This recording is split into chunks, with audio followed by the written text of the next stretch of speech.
Straight Talk with Matt Hasley. Every Monday and Friday, 9 p.m. Central Time. Only on Armed Radio Global.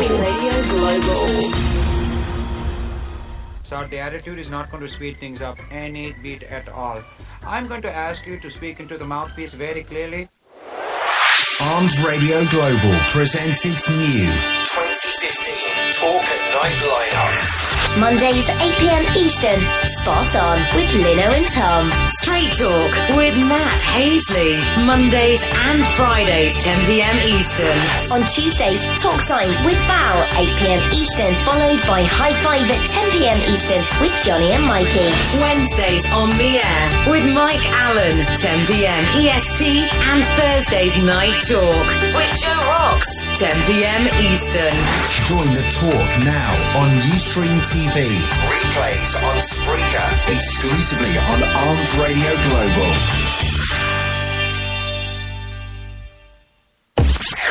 You're listening to Armed Radio Global. No boring playlists here. Playing the hits and the ones you missed from the 70s, 80s and 90s with a few surprises and our new Talk at Night shows. So join the talk at 1-866-225-5401 or Twitter us now on Ustream TV Armed Radio Global. Is your wife wicked hot? Or is she just cold? Do you just want to take a hot shower? Call Savino Mechanical for all your heating, hot water, and cooling needs. Savino Mechanical has been servicing Greater Boston and Southern New Hampshire for over a quarter century. Quality 24-hour service, reasonable rates, satisfaction guaranteed, licensed and insured. And remember, at Savino Mechanical, we are not comfortable until you are. Call Savino Mechanical today at 1-855-624-4280. That's 1-855-624-4280. Savino Mechanical. Attention World of Tank gamers. Armed and its affiliated divisions are recruiting entire clans and tankers. Armed, the largest and most progressive gaming community on the World of Tanks gaming platform. Now on 3 servers. To join, visit www.armedtanks.net or hashtag Need a Toaster. Toast that, bitches.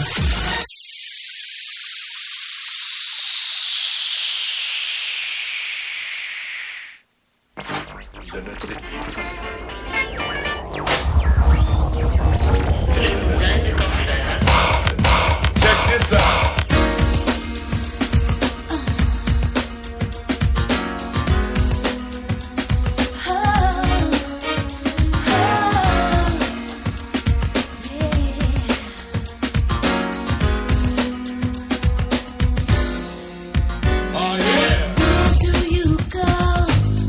It is Friday night time for some Straight Talk. This is your host, Matt Hayes, and we're coming to you live from the Straight Talk studios. Let's kill the music there. A special thanks to our sponsors out there, Eat24.com. Have you ate yet? Well, if you haven't, log on to Eat24.com, download the app for your favorite mobile device, install it, click, order, and eat. It's that easy. It's like a food truck in your pants. Also, Savino Wine Preservation Glassware. Wine preservation glassware is so easy to use. You can open that bottle, know you can get the full flavor and confidence of that Tuesday's wine on Saturday. So check them out, SavinoWine.com. And creative-mktg.com. That's creative marketing. Need a lasting impression. Let me see if I can talk tonight. For your next family or business function, over 700,000 products. Check them out at creative-mktg.com. And no, I haven't been drinking. I got a little bit of a energy drink there, but that's about it. If you'd like to interact with the show, you can do so multiple ways. Just got a text from Mike Allen. I got him coming on the show. He says he's going to be home around 10-ish. So I'm not sure. He'll be home in about 55 minutes. So we're going to get him on. We're going to talk a little bit about the GOP debate with him and some other stuff maybe. What I got to do is make sure my phone lines are forwarded. You can call in. Calling 1-866-225-5401 or 1-866-CALL-401. And I'll tell you, my phone, I'm ready to throw it against the wall. It drives me nuts. What's it mean when you cover your camera with, you don't even have to touch the phone. If you're making a text message and your thumb gets over top of the camera and all of a sudden it shuts off. So, woohoo. Oh. Oh, she didn't have to do that. Hey. My daughter just stopped up. But I'll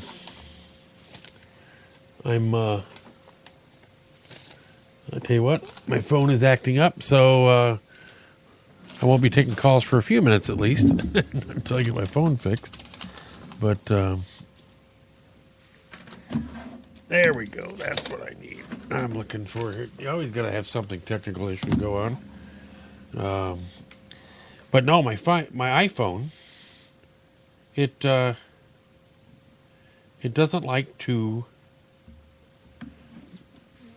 I don't know what it is. It's weird. You sit there and you will be making a text message, and all you can do is hover your finger over it, not even touch the camera, and my phone will shut off.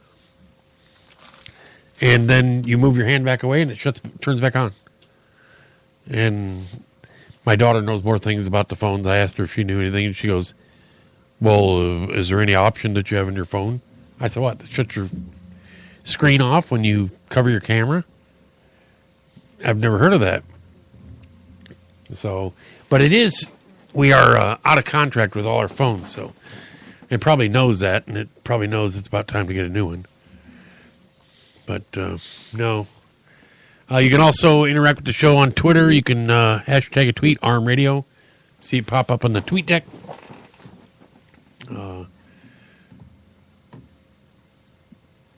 Golf news. This week, the PGA Tour is currently, let me see if I can get my leaderboard up here.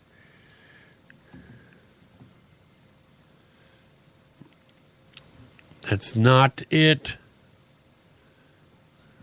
They got multiple tournaments going on. World Golf Championships, Bridgestone Invitationals going on. And then they also have the, I don't know, it's called the Stableford event, and I can't stand that event. And it's not because they're anything against the sponsors or anything like that. The thing I don't like about it is it's an event where you can not be the best, have your best round, but you can still win the tournament. You could pick up on a hole, and you only lose so many points, where you could not do that in a regular event. So, right now they get it's called the Barracuda Championship. So, you got, it's in Reno, Nevada. It's, anybody that didn't qualify for the, for the World Golf Championships is probably playing in it. And I mean, would I love to win it? Oh, yeah. First place is 18% of, 3-point-something million. So it's going to be, $558,000. I could take that. But it's not an event that I enjoy watching. It's a confusing event because a lot of people don't understand the points. It's the only one they do all year like this. Next week is the PGA, and PGA Tour tweeted out. Let's see if I can get that. Rory McIlroy is going to be back, and it's going to be a pairing of Jordan Spieth, Rory McIlroy, and Zach Johnson. Wow, is that going to be crowded following those guys? They showed some photos of Rory McIlroy hitting balls, and they showed a picture of his ankle. I don't know if it was right after he did it. Man, he got a swelling. He had, I don't know, tweaked a ligament in his ankles. I don't know if he was skiing or doing something like that, or playing soccer or something like. And he, that's those guys' livelihood. You think about it. He's young, lucky he can come back. If he'd have been a little older, might make a difference. But he had a nice sized goose egg on the side of his leg. But it should be a great pairing. Hopefully he's healthy. I don't want to see him come back too early and re-injure his, the tendon or something like that. I don't know what the normal time, 6 weeks or something like that. But, it should be, if they're all playing good, I'd love to see them all. Be a great event. It's at Whistling Straits, which is in Kohler, Wisconsin. It's another link-style golf course. It's like right on the Lake Michigan, so it looks like it's on the, looks almost like they're in, over in Europe playing, in that kind of atmosphere. It's going to be a little warmer than what it was in Europe when they played the British Open, but, you could probably get any weather. We were, last week we were 90-some plus. Now this week today we're 82. So it kind of goes like a yo-yo right around this time of the year. Kids getting ready to go back to school 2 weeks away here. My kids aren't happy about that. I mentioned it to him, and he goes, "Don't even say the words. I don't even want to hear him," he told me. And yeah, that's the time of the year. When I was his age, I hate, my two boys, they don't want to go. My daughter's all excited about being her senior year in college. So, yeah, it's a little bit different for college age. No, it's, I don't know if I'm ready to get him back in school yet, because it just means more work that I have to do. Because they do a lot of help around the golf course. But it does slow down a little bit at the golf course. Gives me a little time. My wife's healing up pretty well. She went through major surgery, so we can get her back healthy. And I'm constantly telling her not to do stuff that she wants to do. She thinks that she should be able to do, get involved and do anything. And even my 9-year-old chews her out, which is kind of cute. So we're going to save the politics stuff for talking about when Mike Allen gets in later. We do have, I was talking to, you heard, different stories about this lion, Cecil, they call him, who got shot. Well, and I've seen some different stories about it. And we were talking about how, we're outraged about this Cecil lion being killed, and what is it? Delta says they're not going to allow trophies to come back on the flights anymore. Hunting trophies like that. But there's a.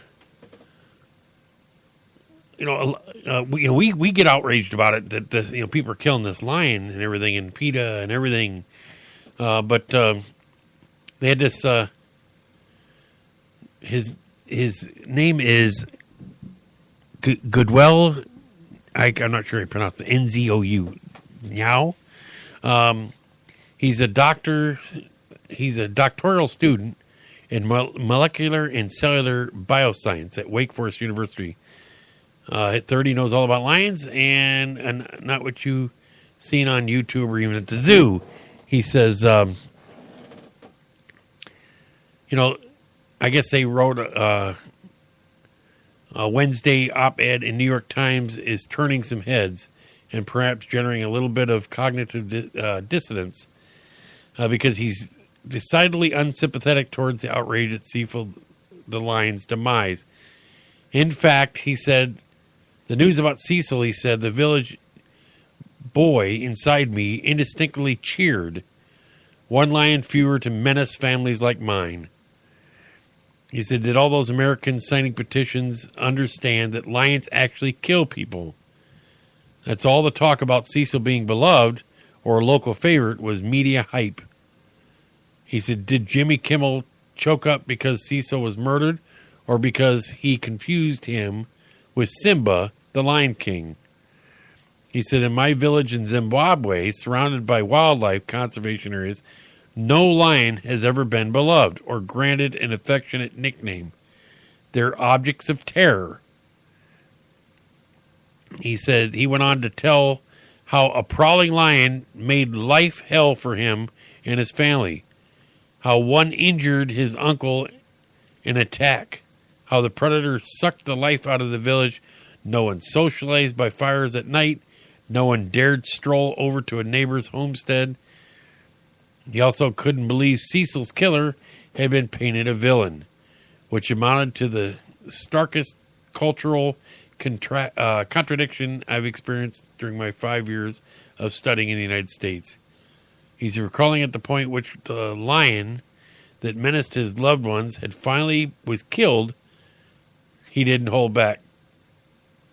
No one cared whether the murderer was a local person or a trophy hunter, whether it was a poacher or killed legally.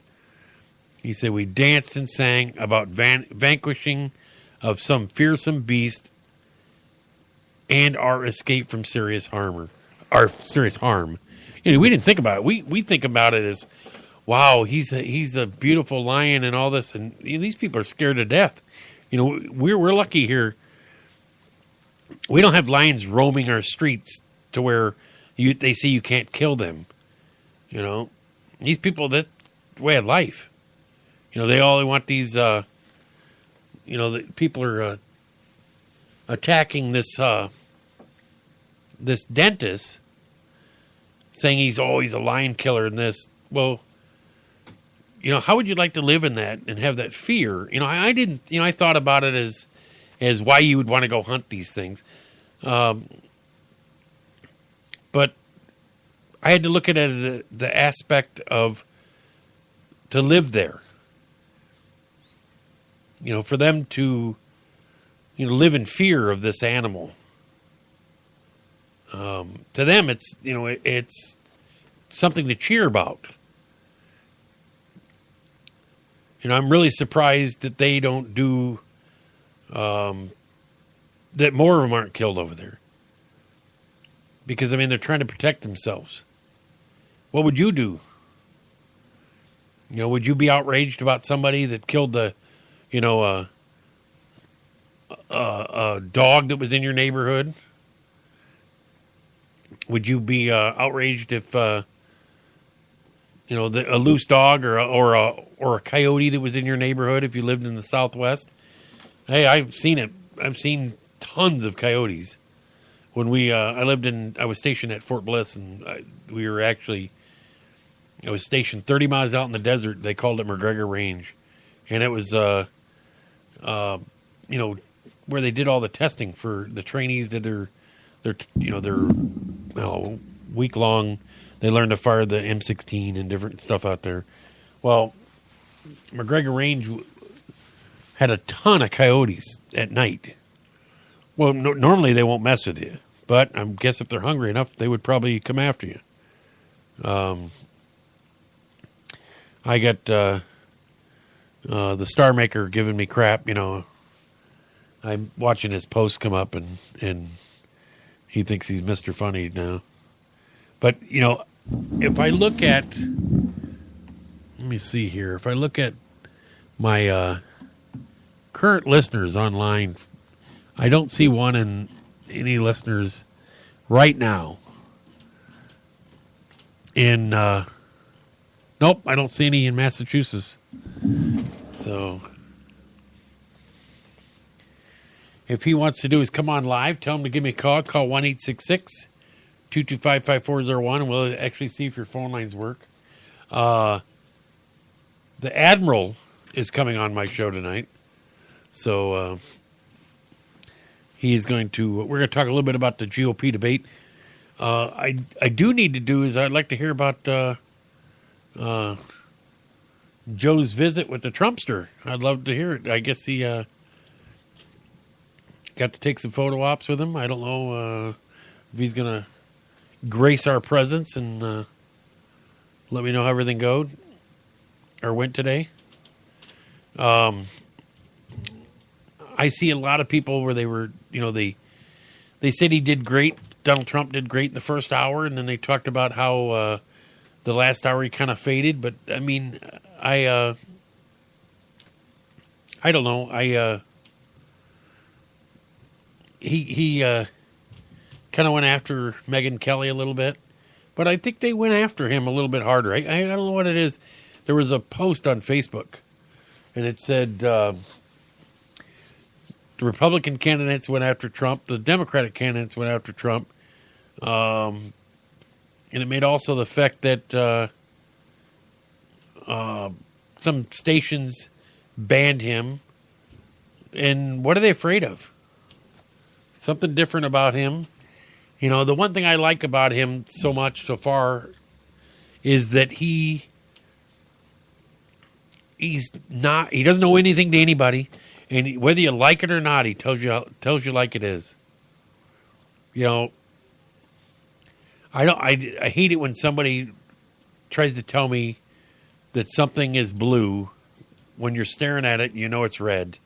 And they sit there and they look at it and they go, no, it's pretty blue. And then they go and they hide it from you and they go, oh, well, no, it's blue. You just can't see it. And I'm just like, that's what all our other politicians do. They want to tell you what you want to hear. And then when you finally find out and go, well, we had to make some changes. Yeah, it's our political system is a little crazy. We had 24 million viewers last night watch the GOP debate. And was I one of them? No. I was actually tied up, couldn't watch it. But I will hopefully this weekend. I didn't get a chance to watch it today. I was too busy working today all day. Hopefully over the weekend I'll be able to watch it and watch it entirety, because I've seen tons and tons of clips of it. Little clips of each candidate. They talked about Ben Carson after last night made 250,000 Twitter followers, new Twitter followers overnight. So that's a jump. But I had a funny story here. George W. Bush.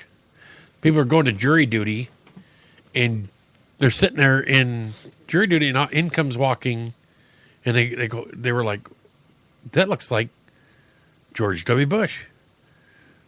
And sure enough, he come for jury duty, posed for a bunch of pictures with people, but he sat in just like a normal juror. I'm sure he had to have Secret Service with him. It had to be probably pretty comical for him to come to jury duty. And you'd think they would waive him. I just can't see. I can't see them selecting him. Last jury duty I got called for, I got called in, and I hate it. They treat you like you're, they treat you like you're cattle. Just almost like going through TSA. They treat you like crap. You can't bring your phone. You can't bring anything with you.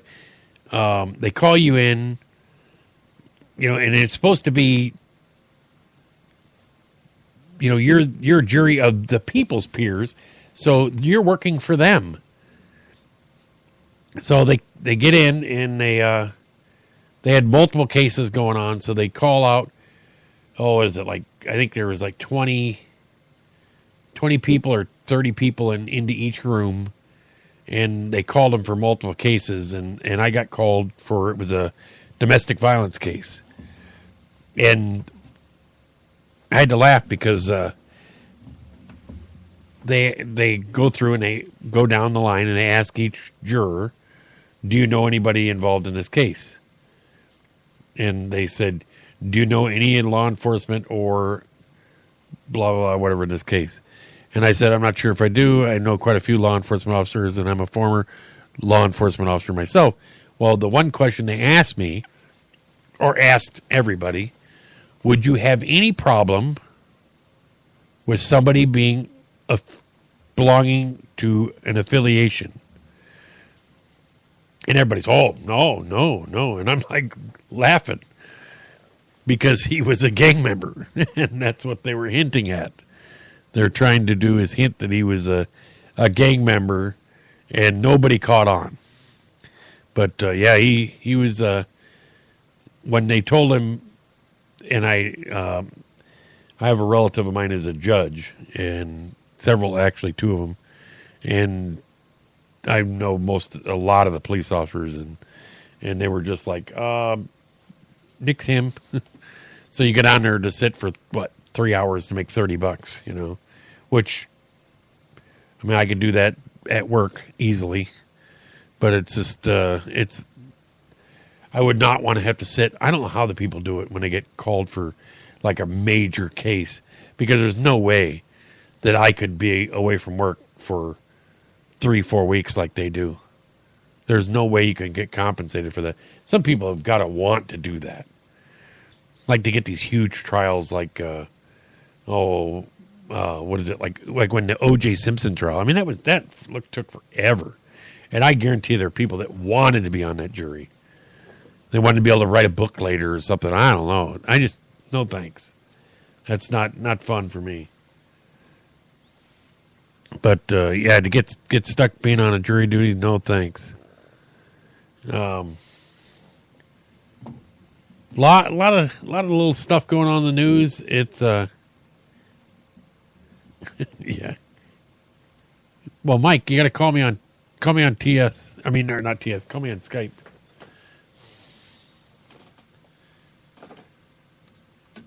I had it covered because I was getting spammed by some other.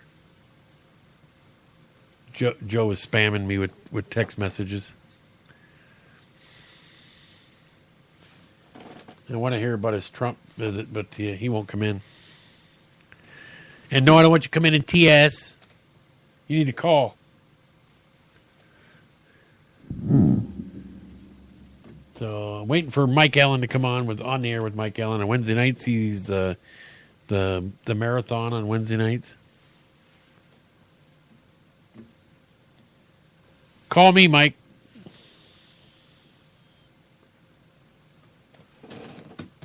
So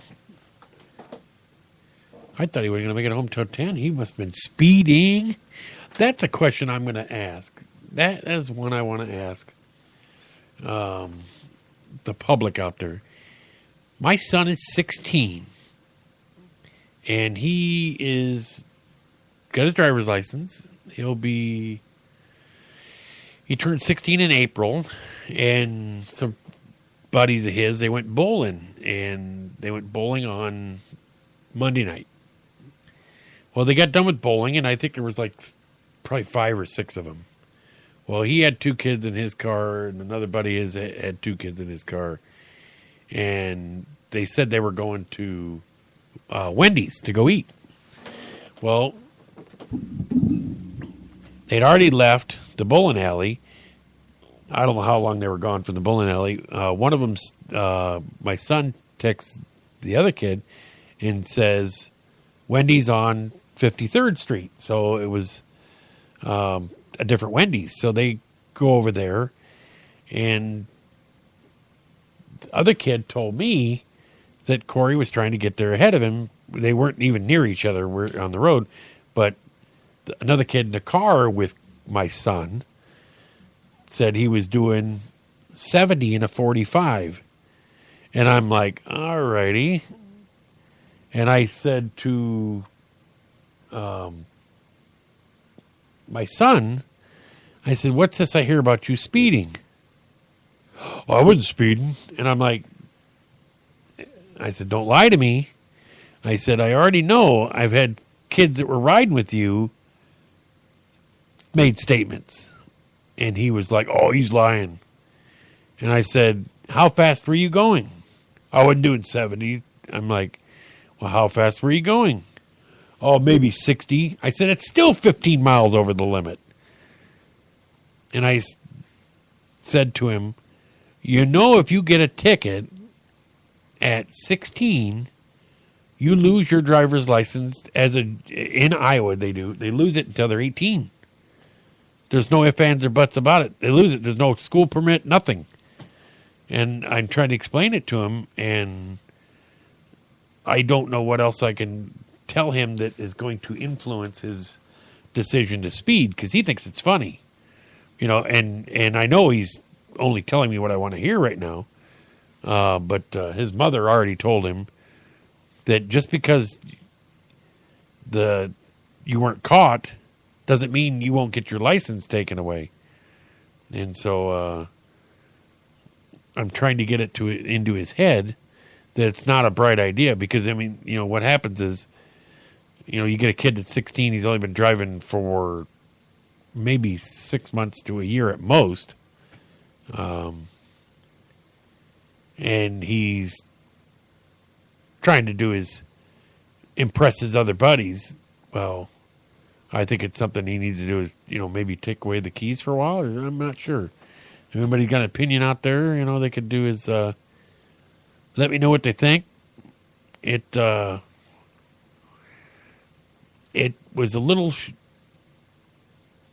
shocking to hear how fast he was going. I was kind of surprised, because even myself, if I got pulled over for 25 over the speed limit, I'm going to lose my license.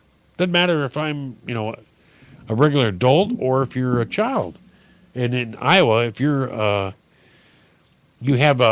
it's not a full license. You have a learner's permit, and then you have a under 18 driver's license. And any mistakes while you're under 18, you lose your license till you're 18. In Illinois, if you get a DUI or DWI, as you want to call it, you will lose your license. It can take up to 5 years to get your license back, and you have to be, what do they call that, where they put the breathalyzer on your car? So, I mean, it's they don't mess around. And it's probably a good thing, too. I mean, I don't know, Mike says he was here. You coming on? Let's see here, maybe.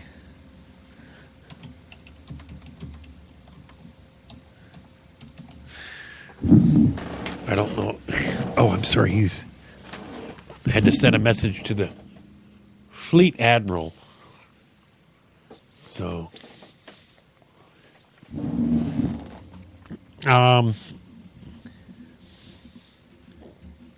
looking to see if any. I don't have a ton of stuff to talk about tonight. I was going to talk about the debate. We'll get on that pretty soon once Mike gets in here. We had, I did want to talk. We're going to take a quick break. When we get back, we're going to be talking about Jade Helm. So, once again, Matt Hasley, Straight Talk, and you're on Tune In on Armed Radio Global. Armed Radio Global presents its new 2015 Talk at Night lineup. Mondays 8 p.m. Eastern, Spot On with Lino and Tom. Straight Talk with Matt Hasley. Mondays and Fridays 10 p.m. Eastern. On Tuesdays, Talk Sign with Val 8 p.m. Eastern, followed by High Five at 10 p.m. Eastern with Johnny and Mikey. Wednesdays on the air with Mike Allen 10 p.m. EST, and Thursdays Night Talk with Joe Rocks 10 p.m. Eastern. Join the talk now on Ustream TV. Replays on Spreaker, exclusively on Armed Radio Global.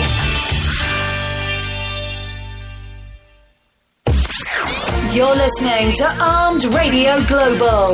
No boring playlists here. Playing the hits and the ones you missed from the 70s, 80s and 90s with a few surprises and our new Talk at Night shows.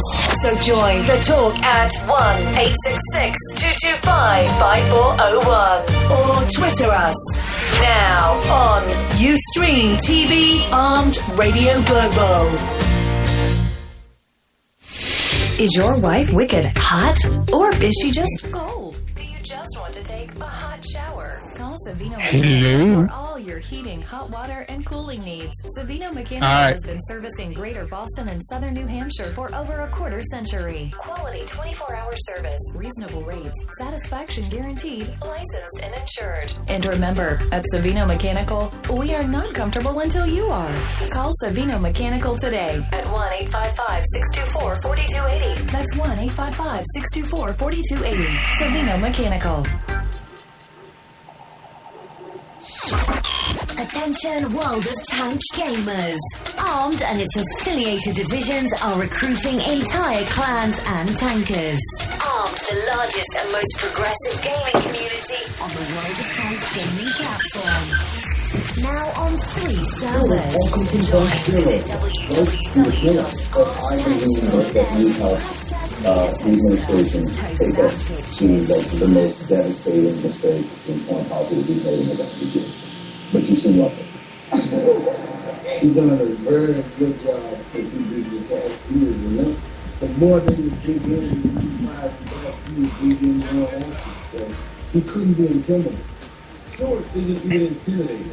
Some of America. And we're back. This is your host, Matt Hayes. We're back live on Street Talk.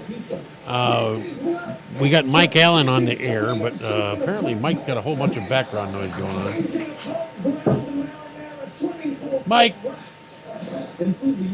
We're back live on the air. Mike, we got a whole bunch of background noise going on. What's going on there? I'm watching TV. Oh. I'm hearing it through the commercials going, what the hell is going on?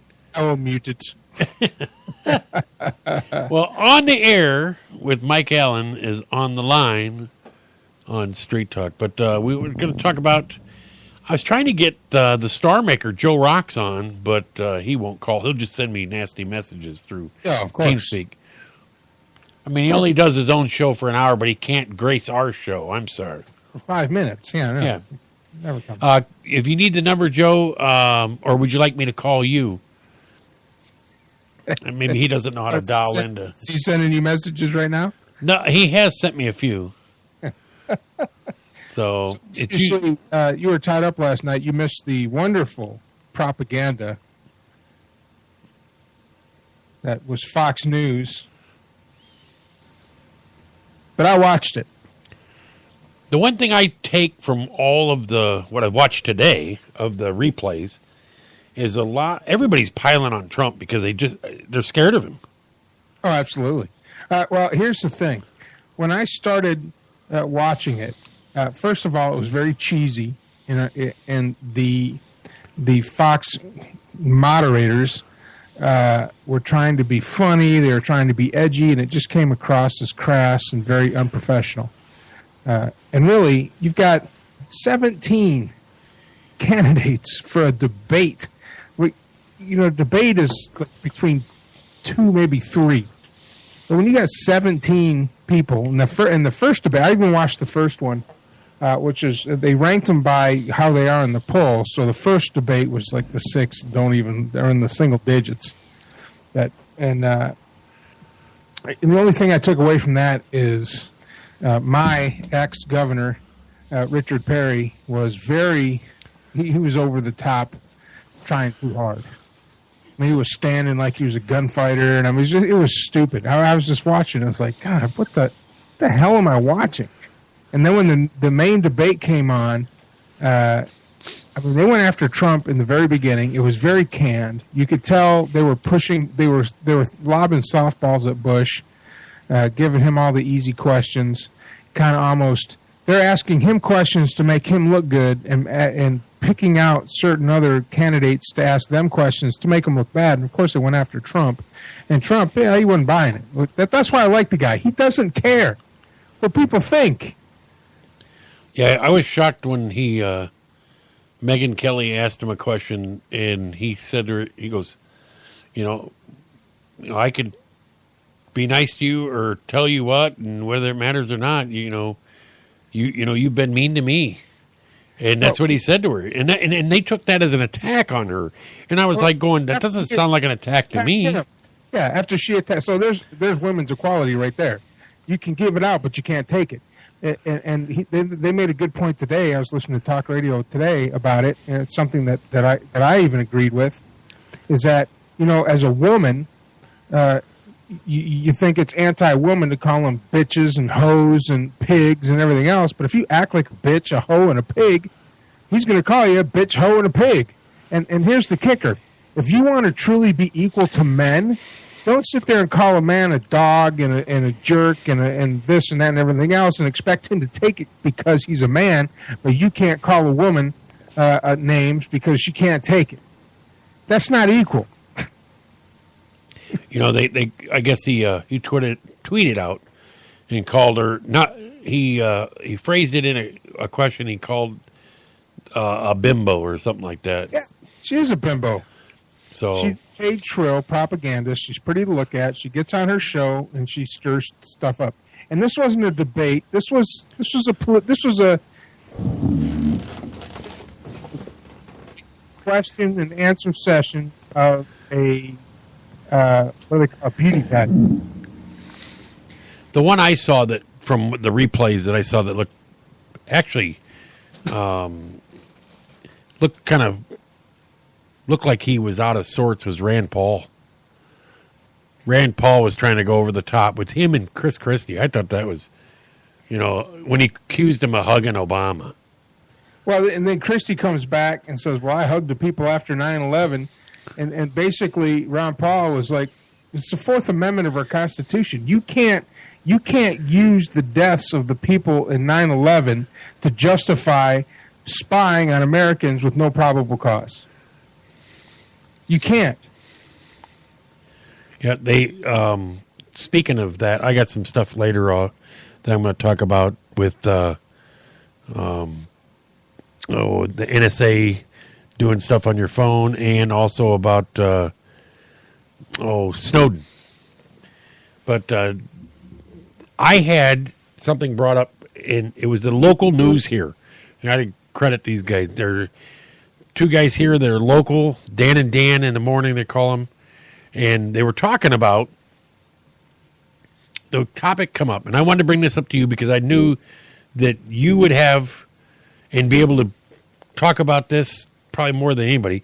But the topic came up is gay marriage. All right? And not that I'm saying that you're the authority on it or anything like that. But what I'm saying is what did the federal government do with gay marriage? Basically, what the federal government said was that states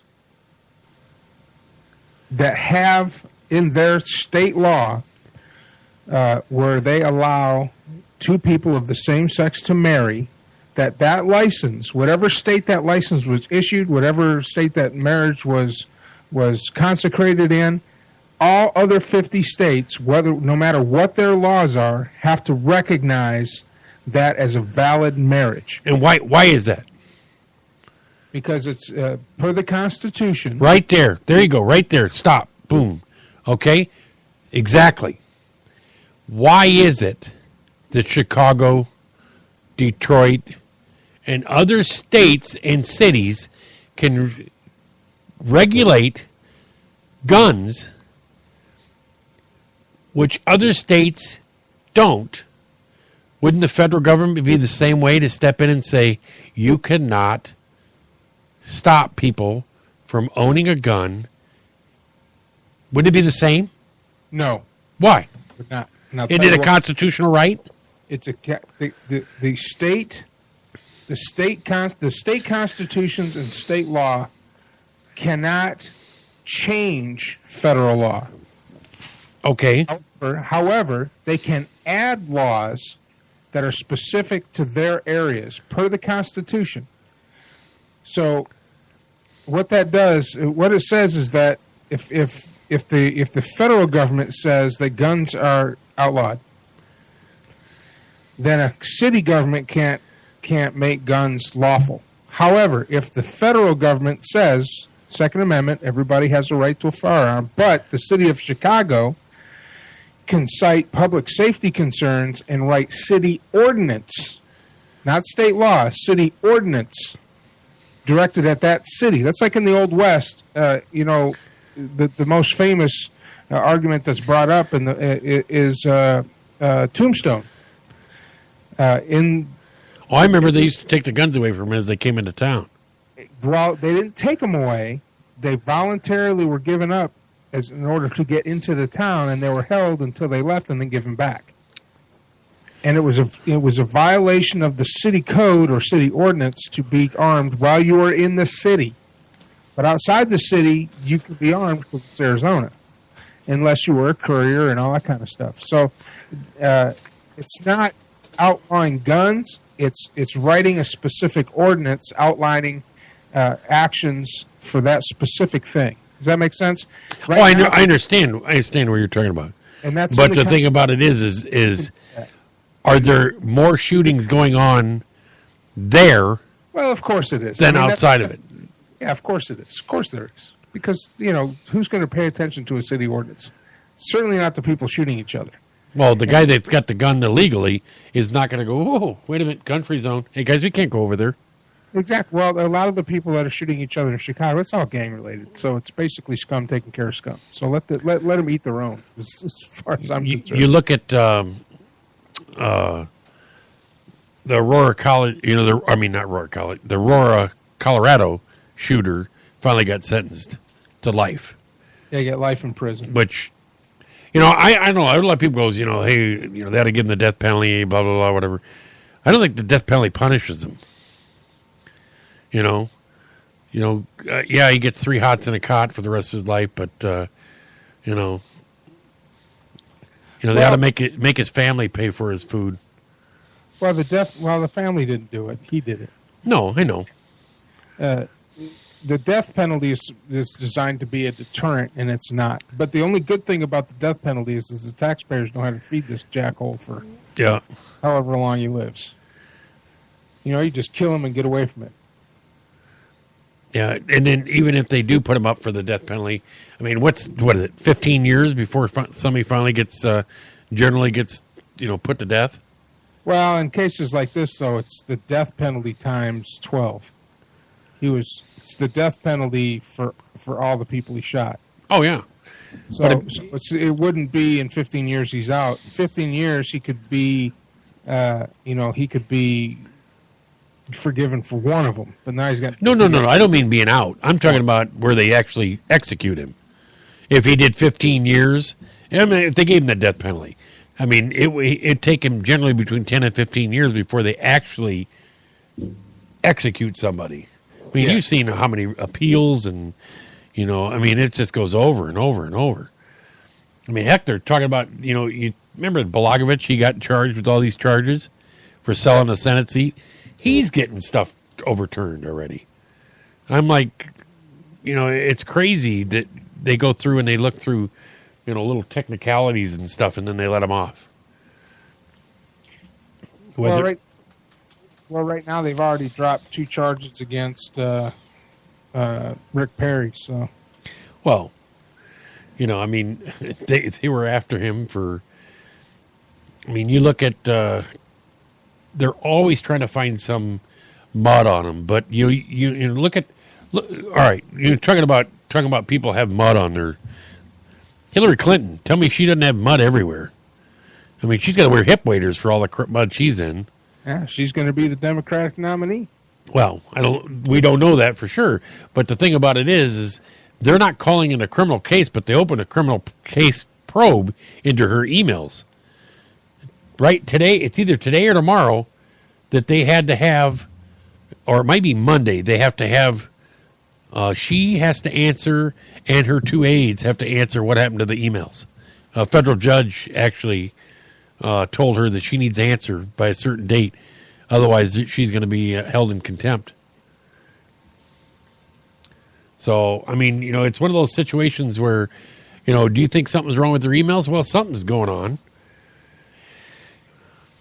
Hey, there's dirt on all of them. I mean, it's just whoever the propagandist tells you to vote for. I mean, that's what right that's what I like about Trump is, he tells you it like it is. It's sitting out there whether you like him or not.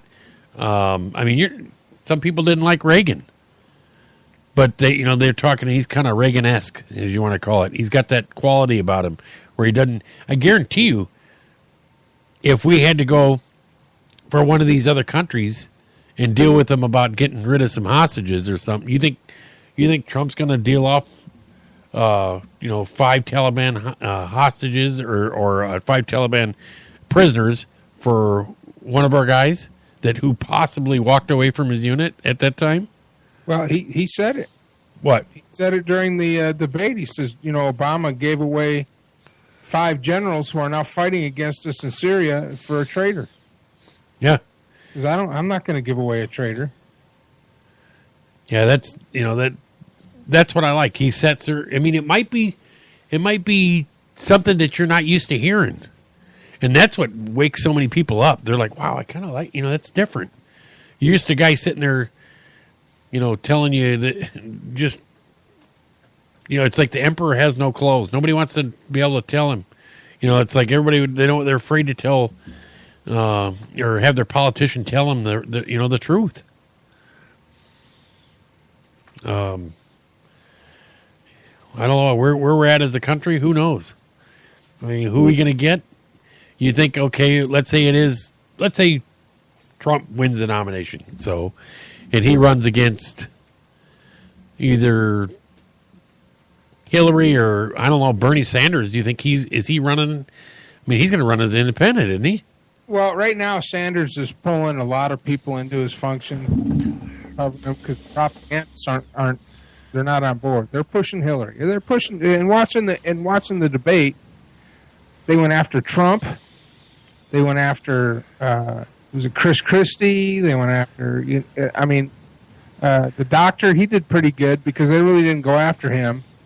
But then when it came to Bush, they were just like lobbing softballs at him. They said he didn't even do very well last night. No, he didn't because he's an idiot. But if they would have went after him the way they went after the other candidates, especially Trump, he'd have cracked. He probably would have cried. Trump didn't give a crap. He didn't give a shit. You think that might just end your political career if you start crying on stage? I mean, the guy is. Look, it's going to be Clinton Bush. I've already called it. That's where I put my money because that's where the propagandists are pushing. I mean, I'm on Facebook. I like every page. The Tea Partiers are pushing for Cruz. He ain't going to make it because he's bought and paid for. Yeah. So they're pushing Bush and they're pushing Clinton again, and it's just become a joke. Our political process has become a joke. Guys like Trump, Bernie Sanders, who I think would do very well as a president, even though I don't agree with a lot of what he stands for. He is pro-gun. He wants to get big money out of politics. He has raised all his money. He has turned down money from corporations. All his money's been raised from grassroots. Well, they showed a list of where Bernie Sanders' money's coming from, and it's from like the Education Teachers Association. That's like a mile long. I mean, stuff like that, and Hillary's all from like corporate. Oh, absolutely. Well, I would like to think of how much money come to her campaign is coming from overseas. And this is something that people aren't really talking about. Trump is funding his own campaign. Yeah. And there are people out there that are raising money for him. Do you know what he's doing with the money that he raises for the campaign contributions that he gets? Do you know what he's doing with that?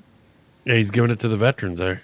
100% of it is donated to charity. That's awesome. I mean, you don't have any candidate to do that. He even said it last night because they tried to make it seem like a bad thing. It's like, oh, you bought politicians? He goes, yeah, I have bought politicians, and that's a problem. Guys like me should not be able to buy politicians. And, I give money, and if I want something a little bit later, they give it to me. Yeah. I wonder how many on that stage with him last night had been bought. And didn't he tell Rand Paul that I've given you money to your campaign before? I've given men on this stage money. Not you look around like, oh, really? I'll out you. I'll pull a list.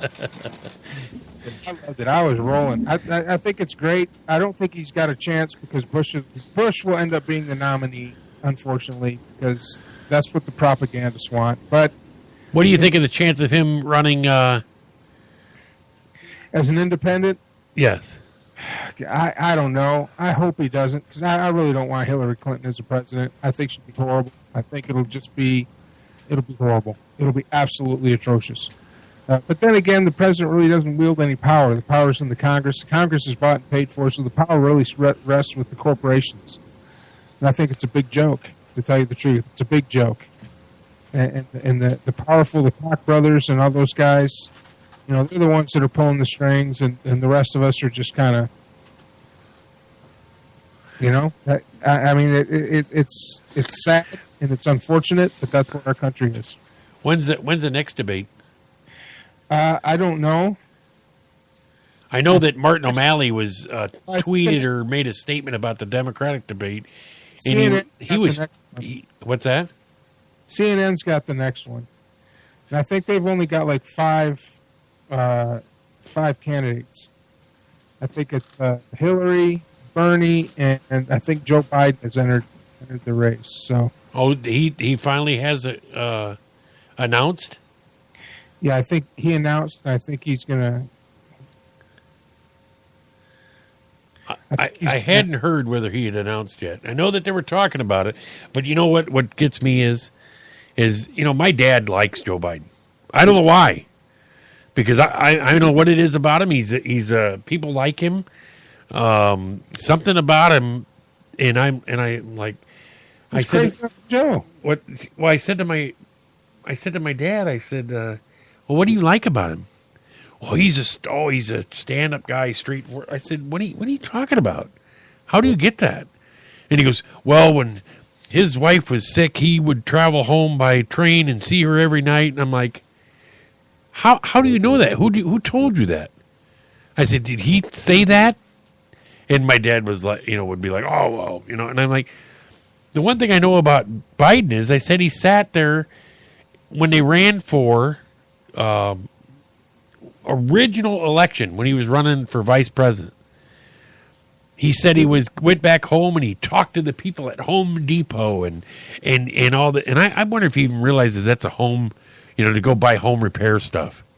And he probably doesn't even understand what it is. And he says, but he goes, and I went to this cafe and he named the cafe.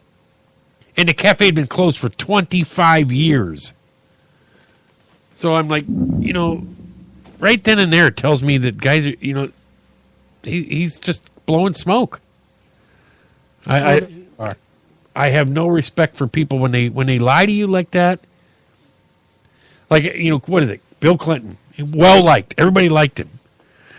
A lot of people, were all behind him until I thought he was a decent president and very honest and everything until he lied about the little cigar smoker, when he lied about having sex with what was her name? Monica Lewinsky. Oh, Monica, yeah. And then now she's blaming everybody. Oh my God, it's the hey, the best bumper sticker I've seen is said, "I'm not voting for Monica Lewinsky's boyfriend's wife."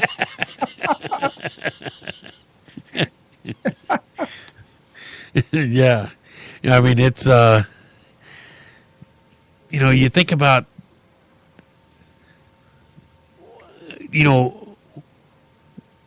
what we have in front of our faces is, God, I'd like to see somebody pull some serious dirt and just catch all of them, just drop it, almost like drop the curtain, kind of like what's that movie when he actually saw him reprogramming the guy's brain or whatever it is. Kind of like one of those when he saw behind something he wasn't supposed to see. Yeah. Or what was the movie way back when they had them all where they're all aliens and they wore the sunglasses to see him? Oh, They Live with Roddy Piper. Yeah, and he just died. That's a shame. And where he listen to him on not Dan Patrick. Dang it. And they broke the antenna. was just on Rich Eisen that Tuesday, and he died that Sunday. Oh my God! Where they broke the antenna and it showed everybody that as they were. Yep. Yeah, that was I forgot all about that movie. That was a weird movie. But I mean that's almost like what's that? I'm all out of bubble gum. Yeah. But that was one of those movies where you're just like, could it really be like that? It's almost like the Matrix, where we is it just like a big old facade in front of us? Because you look at all, I look at a bunch of different fringe sites, and I look at Alex Jones, and I look at different other sites and that everything, and some. You see, like if you went to CNN and MSNBC, are you going to see anything about Planned Parenthood? No. I mean, very minimal. But you'll see them attacking the news places that attack Planned Parenthood. Correct. I had a conversation with the younger age group and asking them about Planned Parenthood and stuff, and they have the mindset. I asked. They said, well, more or every day, less and less, or getting with the mindset of against gay marriage, and I'm like, what?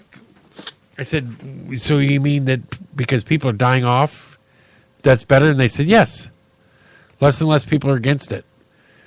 I said, so you are against people because of their religion or their beliefs. You can't compromise. I mean, it's okay to be for something but not against it. And immediately I got, that's the same argument you always make. Well, it's right. It's like your argument. What do you say? I like to quote with your line. What law could we enact that would stop people from shooting each other in Chicago? Well, the only thing they can think of is if they took every gun away. That's the only law that they have. That works. Yeah, that'll stop it. Yeah, ask that in Norway. Oslo, Norway. A friend of mine, he's from Norway. I was with him when all those kids were killed over on that island. And every guns to stop it. And the guy that did have a gun, he had no bullets. His gun was for show. So, yep. But no, I don't know. It's going to be interesting. The problem is it starts too early. They want to milk it for everything, and that's just the way. That's the way the process is now. I'm going to cover this next Wednesday, and also going to cover the results of Belts of Honorius and Inspire Pro Wrestling happening this weekend here in the local area. Very excited about that. Just had weigh-ins, got a lot of good fights on the card. But I'm going to start aiming at guests who want to discuss the political process in our country, because I'm really curious, one, to see who's going to have balls enough to come on my show. Well, you look at this. I'm in Iowa. First one. It's here. Right out the gate. Right out the gate. Yeah, we're the first ones. So everybody comes here. It's crazy. Everybody comes here to my where I'm at. We've had everybody. We've had Obama. We've had even Obama after when he was running for re-election. He came here. I mean, they all come here. They all. It's crazy. Ben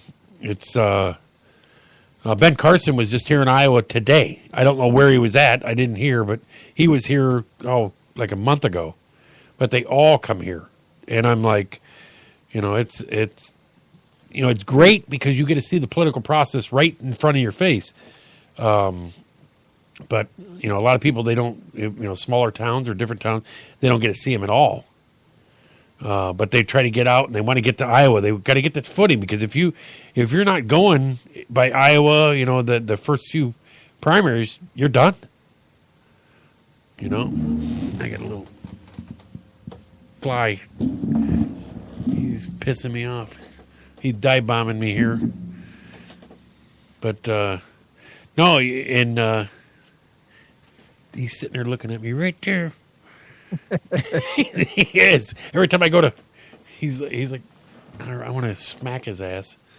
But no. Oh, I did want to ask you because you're living in Texas. How about this Jade Helm going on? You got time? I haven't heard much about it.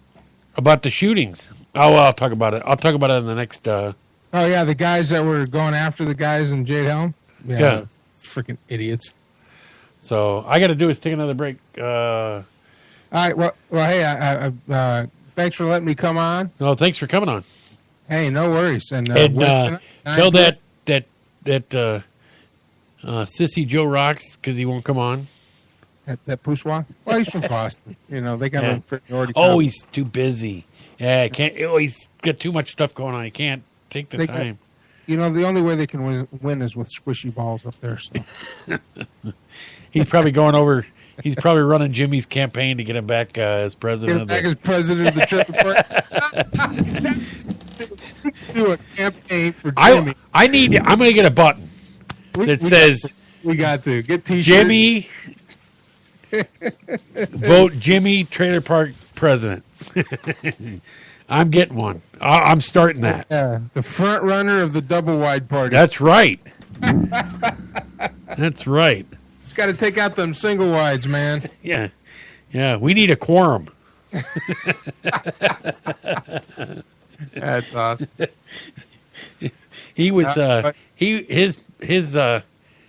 you call him? He's the only producer with a co-host. Who was there? He's so flippin' drunk. I tell you what, co-host was drunk. 10-pack. It's like him. Oh my God, hey man, he sounds like Wolfman Jack almost. Remember Wolfman Jack? You got to call him 10-pack. Remember Wolfman Jack? Yeah. How about speaking of drunk? Call him 10-packs for 10-pack for 10 packs a day. Oh, I know he does it. He smokes a few. But speaking of drunk, somebody was blazing drunk. Oh, Danny, yeah. Danny was lit up, man. That was a great show. I love it. I love when she gets drunk. I just sit back and laugh. I was sitting there going, listening to her just ramble on. I was getting tweets from listeners like, please stop. She's too drunk. Oh, my God, she was bummed. I'm not stopping this train wreck for nothing. I mean, we cut it short. Oh, because then you record that, and then you can play it to her later, and she goes, really, did I say that? Oh, absolutely. Yeah, we had somebody fall out of a golf cart today. You fall out of a golf cart? Backing it up, drove over a curb, fell out of the golf cart, broke her cheekbone. Face planted in the parking lot. Yep. Classic. I pulled up and they were all standing around her with treating her and stuff. And I was like, what the hell is going on? Yeah, we had an outing today and were getting done. And she made a nice little backwards maneuver, backed up and hit the curb and threw herself right out of the cart and landed on her face. Nice. Yeah. Oh yeah. She didn't want to go to the hospital. Didn't want an ambulance do anything. Well, finally her husband took her, and they word come back. She fractured her cheekbone. Good thing she went. Otherwise, she would have been in a world of hurt the next day. But yeah, imagine fracturing your. I think he was feeling a little, not feeling a little bit at that time. I guess she had a little bit of liquid. Sunshine. I don't know what you want to call it. Maybe a little bit of Danny Blaze. That's what she had. Yeah. Yeah, Danny's like, man, this show sucked. I said, no, that show was great. I loved it. Yeah, because you know why you can always hold that over. She doesn't care. She doesn't care. No. She likes to do a good show, and she goes, I was so drunk I couldn't form a complete thought. I said, that was funny. Yeah, that's why it was so good. We didn't have a whole lot of listeners on the new format, on the new one yet. I think we will get there more and more. I think the people, I check the show constantly, the map markers to see where we're at, and I noticed that it starts to like the other night. Oh, like right now we got some one in Ogden. I mean different. I'm waiting. I can't wait. We get my first one overseas. But, yeah, we got some listeners out in the West and stuff like that. But, yeah, we get different people on and, I think a lot of my listeners went to Spreaker because they said it sounds better. So, well, I tell you what, tune in sounds great. Getting a lot of tweets, I'm getting a lot of messages, but I look over and it's like 4 listeners. Well, but this is just the one platform. See, we're also being spied. That's what I'm saying. The new platform we have, the TuneIn, that's going to take a while to catch on. But it's a lot easier to listen to than Live 365. Well, see, I have I got Spreaker going live right now, and I also have TuneIn going, and I got Ustream going. So I got three platforms going right now. They're it seems like they're going all pretty good. Yeah, you guys rubbing that in my face. Well, you can get live video. You know what? I don't have a camera anymore. My laptop went down, so there's that. So I have no cameras. I have to save money and get. They're cameras. real cheap. You want me to send you a couple $1,000 gold so you can make it through the night and play with us? Well, I don't play tanks enough, and y'all play tier 10, man. Oh God, wait a minute. Hey, Joe, bust out the violin. I hear it. No, it's all I have to do is I'll see if I can find you an old camera and maybe send it to you because I probably have one around here. I'm not too worried about getting that. See, you were scared to go on. I'm not scared. Why? What are you scared of? I'm not scared of it. I just gotta, Don't be scared. Here, that's off camera. That's kind of, What? People don't need to see those shenanigans. You don't. You point the camera one direction. What you do off camera is what you do off camera. Yeah. We're working on it. We'll get there. Don't be scared. God. All right, man. Well, have a good show. All right. I'll talk to you later. Thanks for coming on, and we'll definitely be listening into. Hey, when are we starting NFL picks? Oh man, that's next month, buddy. My God, it's coming up quick. I'm going to be Owen. When they're picking my Bears to be dead flipping last. Yeah. But did you see? Who was it? They released from San Francisco. Yeah. My God. Well, that's because he's a train wreck. Well, oh my God, there's so many train wrecks in the NFL. It's. Yeah, but this guy's a train wreck. So, somebody will pick him up. He's not going to get picked up anywhere. Somebody will sign him for a 1-week contract tryout and then let him go. You know who's going to pick him up? Don't tell me the Bears. Dallas. No, I don't. They already got one. They already got that. No, Dallas will pick him up. You watch. Who needs to pick him up is Detroit, but Dallas will pick him up. Who do you think? Do you think your Lions got a chance this year? They'll be second place in the North, and they'll probably they'll be leading all the way to the last 4 weeks, and they'll lose all 4 weeks. By Green Bay will take the North again. It'll be one of 2 games the Bears wins all year.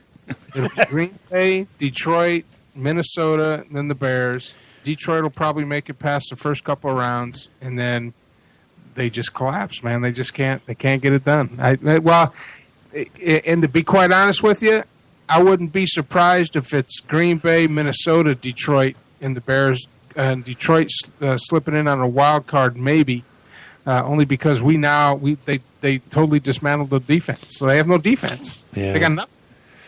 Yeah, so, my unless our offense can hang 23 to 30 points a game, we're screwed. Did you hear about the Bears' number 1 pick? Not even practicing. They're not even sure if he's going to be ready by the season. Well, I talk about the Bears, but they're so irrelevant. There's nothing. I'm just like, my God. And then bye week on our schedule. That's yeah. Gotta love it. Yeah. Yeah, we're gonna have the NFL rundown coming up probably the first part of September. The Lions get killed all year long, and they don't cry at all about your Lions, and they cry about the Cecil. Oh, I know. No, well, you heard me earlier talking about the guy from Zimbabwe. He's going through doctor school here at he says those things are predators. They kill their families over there and stuff like that. They're happy to see him die. Yeah, it's all propaganda, dude. It's all work. As soon as I see stuff like that hit the news feed, and I see the mainstream media jumping all over it like it's just that's when I start looking. Well, what do we hide? Yeah, the thing I don't like is you shot a lion, whatever, and the people over there are happy. We don't see that. We won't let people know that they're happy. But to sit there and kill a giraffe. Well, that's when I start looking for other stuff. I start looking for, I start looking for other news. I go to BBC America. I go to BBC. What I like about BBC when they report on us, they don't hold back. They tell you straight out. They don't. Al Jazeera. I'm looking for what's happening. Al Jazeera. Did you see the one I shared on your Facebook tonight? Better news than anything we got here. All the stuff we got here is all fake. It's all stupid. Look on your Facebook tonight. What's that?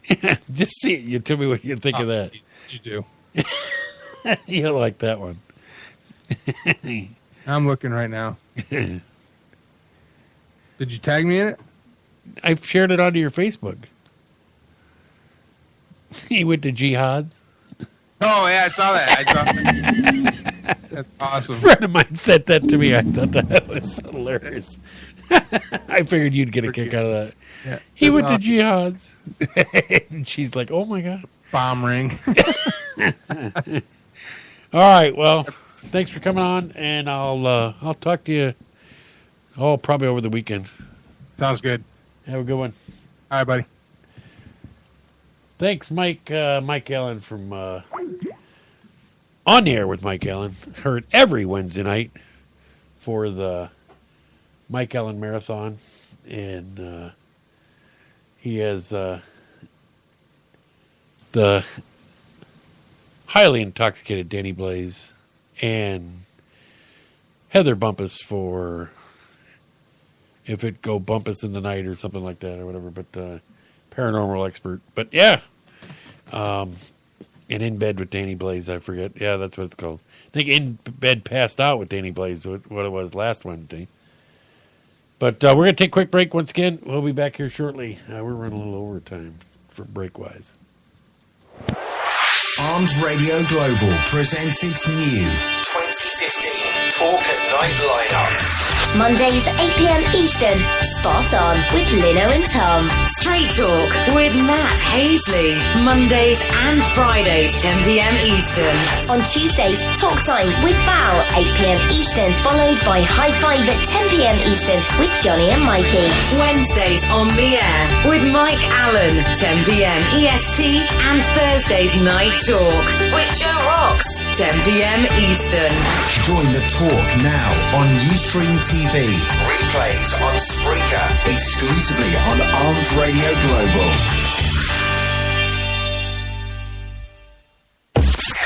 You're listening to Armed Radio Global.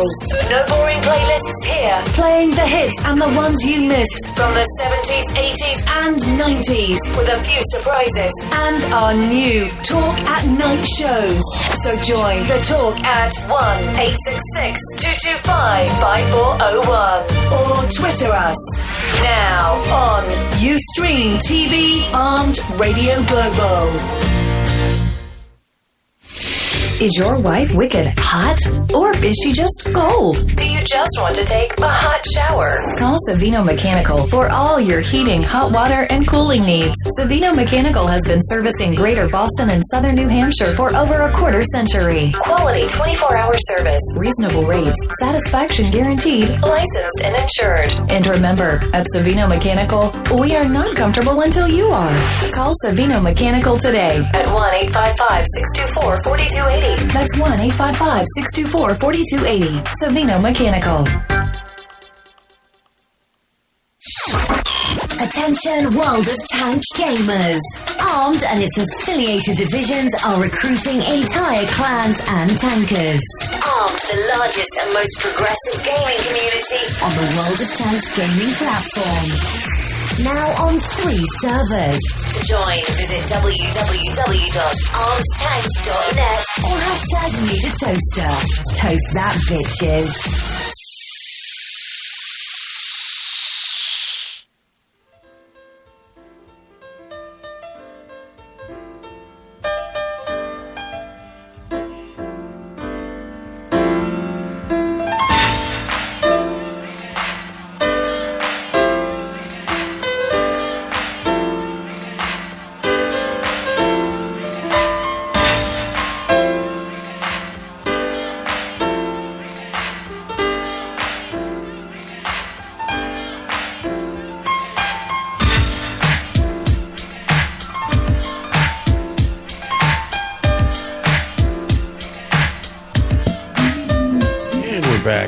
We're going to switch little gears here. We had Mike Allen from On Air with Mike Allen on Wednesday nights. Joe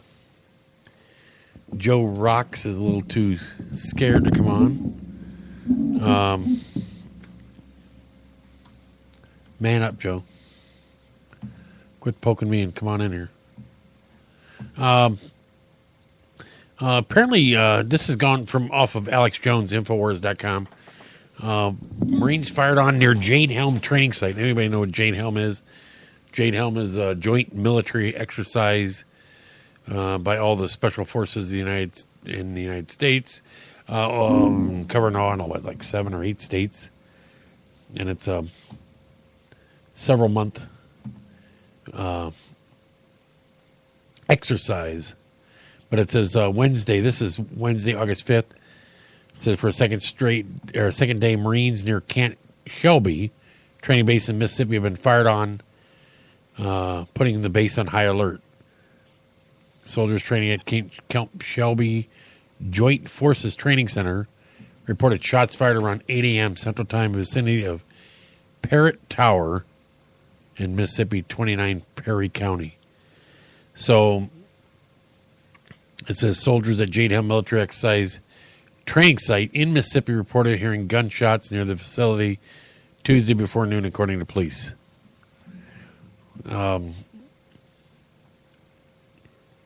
Is it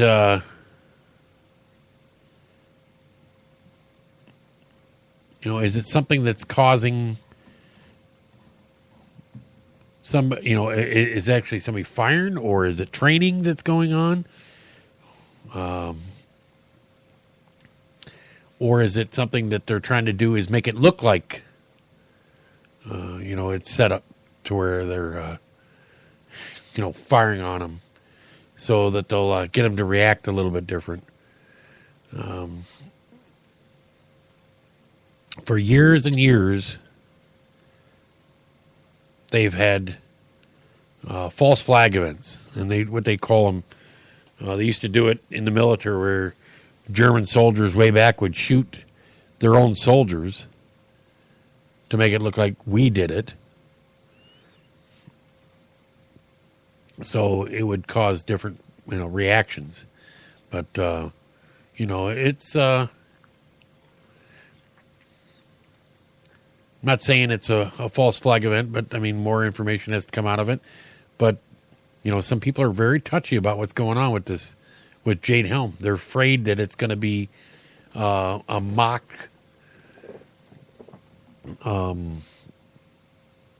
drill to take over, as where they would martial law, where they're just like setting up for martial law. When you take over all the Southwest like that many states, it gets people a little nervous. I've never seen that many people, we used to do drills when I was in the military. They used to do drills over when I was in Korea. They used to do drills off the West Coast, but never this many states and move that much weaponry and machinery to the Southwest to protect the Southwest. Do they have maybe they're moving stuff in there because they have a feeling something might be gonna happen in the future, where they think we might be potentially invaded from the south, coming up through Mexico or something like that? It's always been, what was the movie? I'm trying to think. Red Dawn, where they had come up through the Southwest and I don't know if they thought it was Russian tanks or whatever, but yeah, it's, would we have enough equipment down there to defend it? Who knows? But, it's, to move all that stuff down there for training has gotten a lot of people edgy. They're not sure what our government's doing. A lot of times they don't feel that they're telling them the truth anyway. They tell you what they want you to know and what they feel you should know. Well, they had, I don't know, they call them doomsday preppers. Well, they had FBI raids, Jade Helm martial law preppers. They said 3 North Carolina men accused of violating federal firearms laws were reportedly amassing a weapons arsenal to fight back against government martial law takeover, the FBI claims. On Saturday, federal agents and local state police raided a tattoo parlor and 2 other homes near Charlotte before arresting the 3 men accused of building explosive and conspiring to violate federal firearms laws. The FBI claims it's been monitoring Gadsden County residents Walter Eugene Literal, 50, Christopher James Barker, 41, and Christopher Todd Campbell, 30, back in June after being tipped off to the former two's plan to build homemade pipe bombs. It says similar allegations were lodged against Campbell, one of Literal's employees, who was attempting to reconstruct grenades. FBI documents reportedly claimed the 2 men were preparing to defend against martial law scenario, which could result out of a Jade Helm military exercise, the sophisticated domestic multi-state U.S. SOCOM training exercise and called Seeking to Master the Human Domain. That agents found the men with military gear such as face masks, radios, throat microphones, armored vests, grenades, Kevlar helmets, ammunition, and assault rifles, and say the men discussed killing invading government forces. At one point, Campbell reportedly told Literal, a 14-year-old Marine Corps veteran, about a booby trap patch of land in Clover, South Carolina, where he intended to draw government forces into the camp and kill them. Well, this is what you're seeing out of people being fear of Jade Helm. They fear that, and they're talking about the federal conspiracy charges carry a maximum penalty of 5 years in prison, $250,000 fine. The AP reveals, in addition, Campbell's been charged with separate firearms charge punishable by 10 years imprisonment and $10,000 fine. So you leave these guys. They're talking about imprisoning and putting them in prison. And this is the point where people start to get scared. These people seriously feel that the government is against them. Well, I think they would have been all right as long as they didn't decide to try to build grenades and pipe bombs. If they just kept it to weapons to protect themselves, then they've been all right. But once they start discussing killing federal troops, then that's where they start to draw the line. But it's this is the type of you look at this and these people are really scared. I mean, they really fear our government. I hope it never gets to that point. I hope that they're just drills. It's sad to see that what's going on. We you look at we talked about the debate and how people feel that it was geared towards getting a certain candidate, which doesn't surprise me at all. They want somebody that they feel is going to be controllable. Let me see here. I want to find out. Let's see here. Oops. I'm going to switch screens here. Oh. Talking about this. Talking about, whether our people can trust our government. Look at former NSA contractor Edward Snowden. He says the U.S. government has a capability to remotely turn on a targeted cell phone then secretly activate the device's camera and microphone. It says in exclusive interview with NBC News, Snowden elaborated on some of the revelations he made in leaked documents that rocked the nation. The NSA and Russian intelligence service, the Chinese intelligence service, and any intelligence service in the world had significant funding and a real technological research team that can own that phone. As you turn it on, it can be theirs, Snowden said.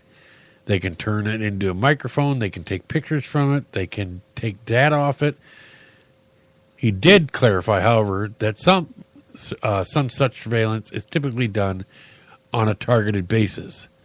When asked by the Williams, this was back when Brian Williams was still with NBC News doing it, if the government could turn on the phone remotely, if it's off, Snowden said yes. He answered the same way when he asked if they could turn on apps or on access Google history. He said Snowden also defended himself against critics who allege he has ties with Russia or county's President Vladimir Putin. He says, I have no relationship with the Russian government. I've never met with the Russian president. I'm not supported by the Russian government. I'm not taking money from the Russian government. Snowden says, I'm not a spy, which is the real question. He said, never intended to end up in Russia. Instead, he claimed U.S. revoked his passport before his flight from Russia to Cuba, onwards to Latin America, stranding him in Russia. He made it clear he would like to return to the United States, saying he misses his family, friends, and even his job. Could you sit there and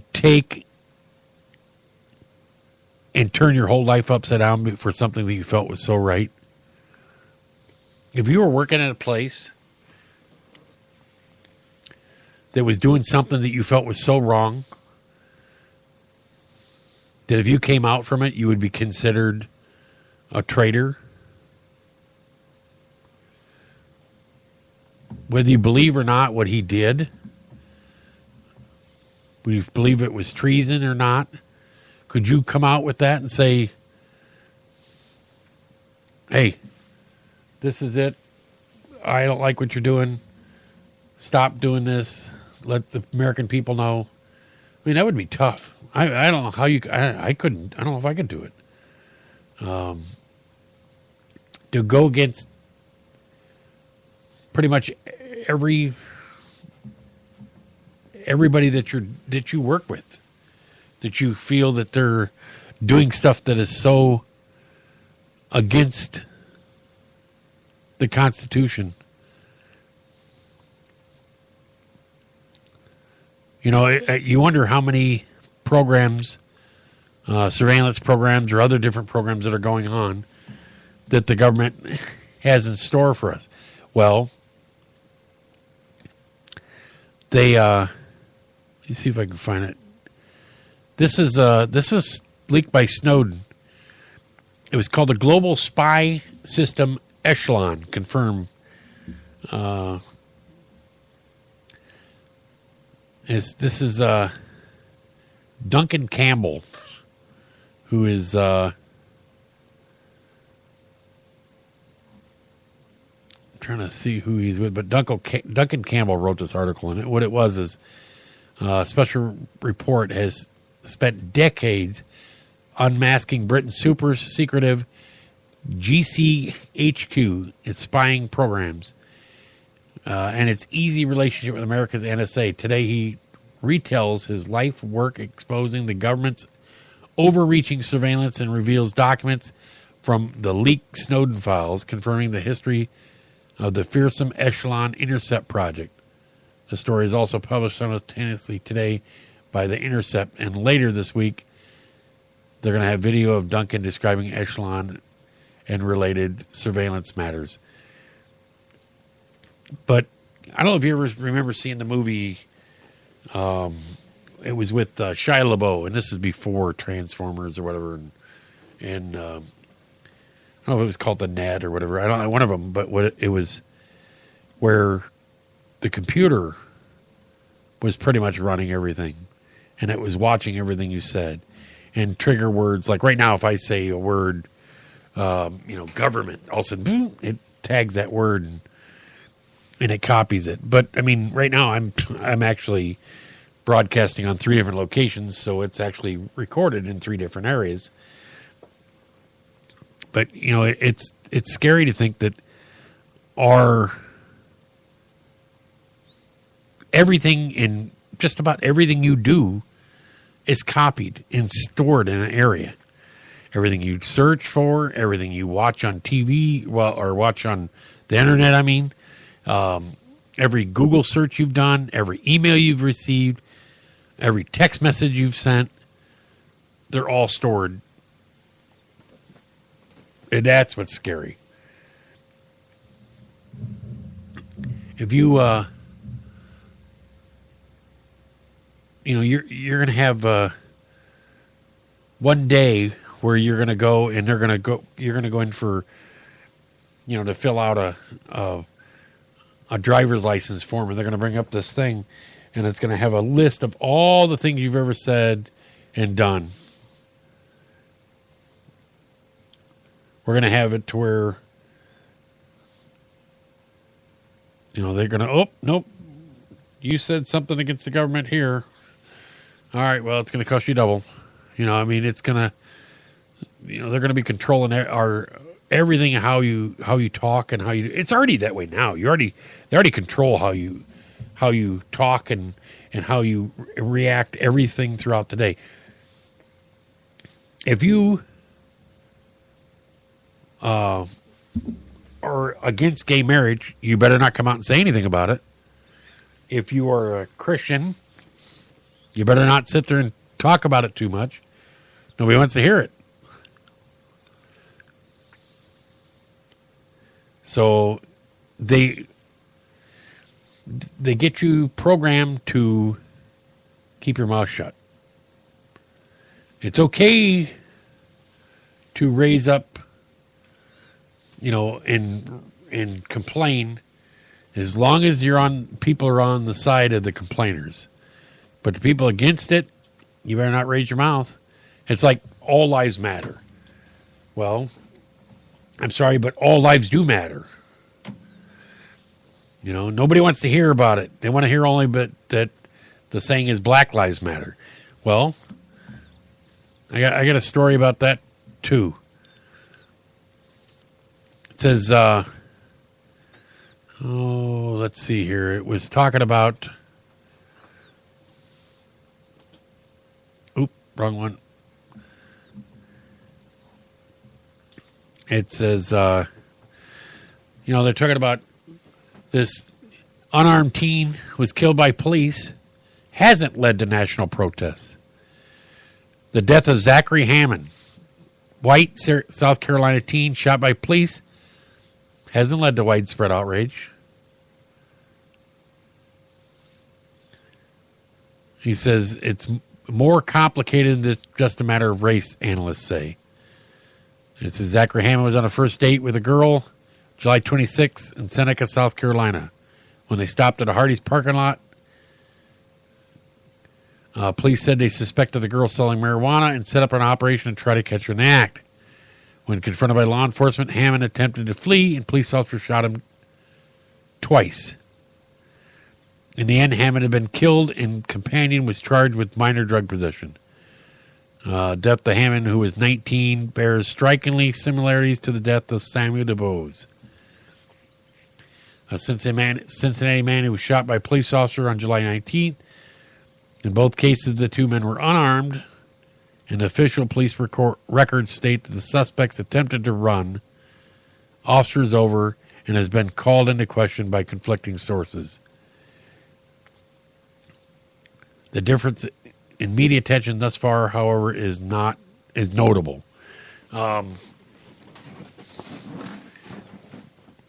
Where's the outrage for that? Would it? I don't see. Race baiter. Sharpton out there. I would have more credibility for him, or more, and believe him more if he was out there complaining about this. If he complained about everybody's life that mattered. I'm a former police officer, and if a police officer were to shoot somebody that was unarmed, I'm sorry, but I could not sit there and go and say, oh yeah, he was trying to run him over when he wasn't. I'm sorry, I'm not going to lie for somebody and take a chance at going to prison for life because somebody made a stupid mistake. Are there bad officers out there? Yes. Are there good officers out there? Oh, yes. But when it comes down to whose life matters, everybody's. Can't be just, just black guys' lives matter or black women matter. It's all lives. Everybody's life matters. And it's not belittling anybody's life when you say that all lives matter. What we talked about, we are less stronger when we're separate and segregated than when we are a lot stronger when we unite. And until we ever get to past that point, it's not going to make a difference. We're all, first of all, people. Second of all, here, Americans. We need to get past that. We need to get past the point of, I don't like you because you live on that block. This is my block. Or I don't like the color of your clothes, or I don't like the color of your skin, or I don't like the football, basketball, baseball, or, soccer team that you don't like, or you like, or whatever. I mean, it's crazy what people fight over. They get in fight over words. A guy tells somebody to F you. Oh, you told me to what? What is it? What does it make a difference? It takes a stronger person to walk away from a fight than it does. One of the smartest men I know, who he passed away over 3 years ago, Grandmaster Chung Kim, 9th degree black belt. He says, man with a gun, 100 degree black belt automatically. He says, don't ever try to fight somebody that has a gun. But he could probably take out most people when he was alive, and it was unbelievable. He did the heard an old story about him, and you talk about it. Well, back in the old bottle days, when kids nowadays, they don't know about it. Pepsi used to come in bottles. And I still have a bunch of them. I saved them. All with the fancy writing logo on it. I saved them. But he had a guy challenge him in his dojang. And he used to have pop bottles that were stacked up in cases, and the Pepsi guy would come and pick them up, and they'd take them. Well, he karate chopped and took off about 6 or 8 tops of the bottles with the back of his hand. And, I mean, sure, they were empty, but still, to do that is just amazing. He was just, the power. But, you get a guy like that, he was so intelligent and unassuming, and he would get people to unite together. And that's not because of he was trying to force people. He learned to speak with people. We have to get to the point where we can talk to each other. If you can't talk to each other, you're not going to resolve any issue. Some people feel that the government should give them everything. They owe them everything. And I did a story last week about the guy who said everybody in his company will make at least $70,000 a year. So he did. He raised everybody up. He made the maintenance guy. He made the secretaries. Everybody $70,000. And so the people that were making $60,000 or whatever it was were mad because they didn't get the same pay raise jump as the guy got that was the maintenance guy or the person sweeping the floors or whatever. So they quit because they didn't get a pay raise because they as much as they thought. A lot of people think that, okay, let's say you're making, let's say you worked your way up and you're making $11 an hour someplace, and they make the minimum wage $10 an hour and going from $7 an hour. I'm sorry, but you're not going to get a $3 raise. People at $11 think they should go to 14. Doesn't happen.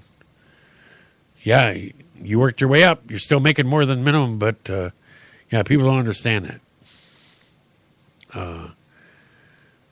But yeah, it's what happens to our, with the news the way it's set up now. It's designed to separate everybody, get you mad or inflamed at somebody, cause outrage. Get you upset to where you want to do is you're mad at this candidate because he, they said he was against these people, blah, blah, blah, whatever. I mean, our whole society is designed to separate you. Get you in groups. It's easier to control you in groups than it is all at once. So, well, we're going to take a quick break. Once again, we'll be back very shortly. We're on Straight Talk. You're listening to Armed Radio Global. No boring playlists here. Playing the hits and the ones you missed from the 70s, 80s and 90s with a few surprises and our new Talk at Night shows. So join the talk at 1-866-225-5401 or Twitter us. Now on Ustream TV Armed Radio Global. Is your wife wicked hot? Or is she just cold? Do you just want to take a hot shower? Call Savino Mechanical for all your heating, hot water, and cooling needs. Savino Mechanical has been servicing Greater Boston and Southern New Hampshire for over a quarter century. Quality 24-hour service, reasonable rates, satisfaction guaranteed, licensed and insured. And remember, at Savino Mechanical, we are not comfortable until you are. Call Savino Mechanical today at 1-855-624-4280. That's 1-855-624-4280. Savino Mechanical. Attention World of Tank gamers. Armed and its affiliated divisions are recruiting entire clans and tankers. Armed, the largest and most progressive gaming community on the World of Tanks gaming platform. Now on 3 servers. To join, visit www.armedtanks.net or #NeedAToaster. Toast that, bitches.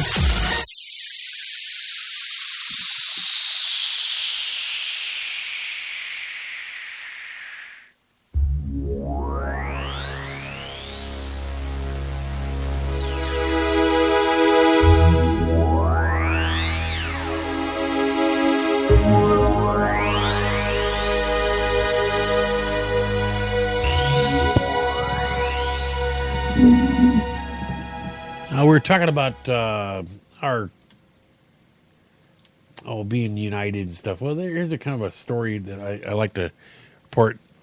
And, I mean, it's not a feel-good story or anything like it, but it's people standing up for what they feel is right.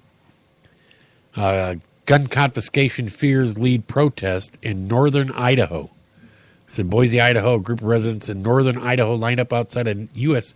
Navy veteran's house on Thursday to protest claims that federal officials are planning on confiscating the man's weapons. Idaho Republican State Representative Heather Scott of Blanchard said the Veteran Affairs Office has sent a letter to John Arnold of Priest River warning him that he cannot possess or purchase firearms. The protest, spearheaded by Scott, attracted roughly 100 people. Among them were Bonner County Sheriff Darrell Wheeler, who promised to stand guard against any federal attempts to remove Arnold's guns, and Republican Washington State Representative Matthew Shea of Spokane, Washington, who described the event as a defiance against tyranny. He says, I took up an oath to uphold the U.S. Constitution, uphold the laws of Idaho, Wheeler said.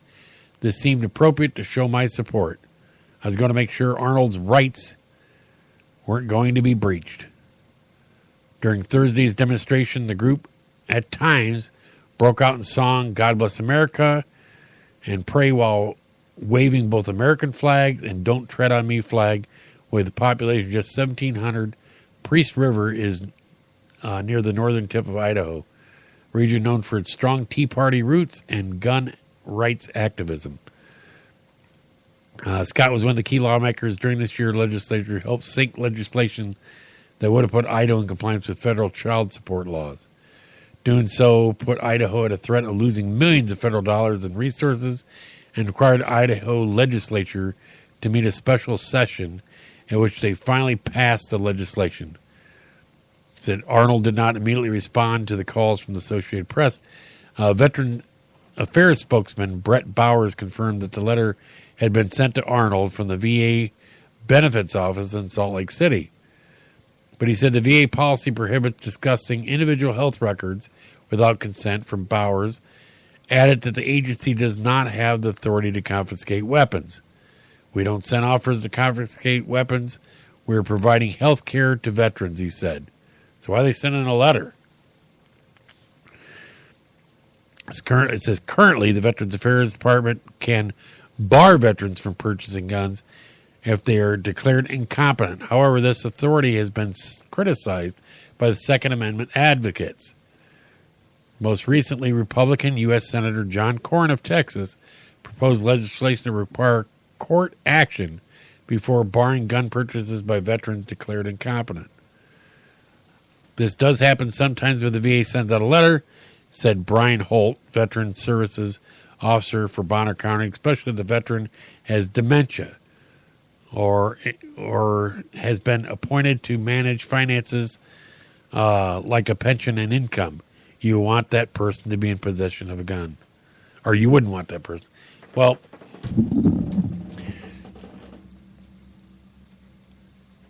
I don't understand why the VA would be putting out anything like that. I think they should have to go to the court to get the court to make that decision. I don't think it should be something that the VA should have any control over. Because as poorly as the VA has been run lately, they have sat there and let VA patients die waiting for treatment. I don't know how you can sit there and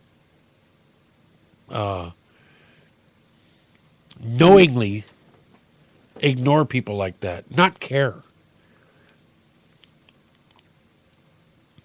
You see people that go to work constantly, Monday through Friday, and when it comes 4:45 or 4:30, get a chance to make another phone call, they purposely let the phone ring, go to voicemail, something happens.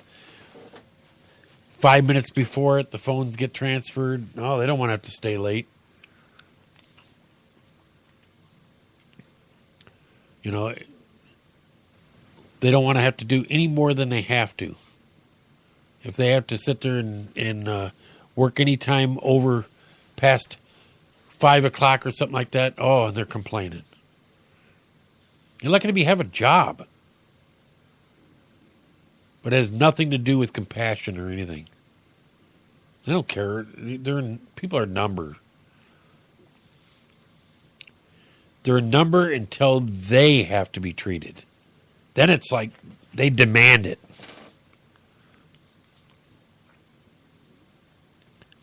Go to the VA. Go to the hospital. I was just at the hospital with my wife.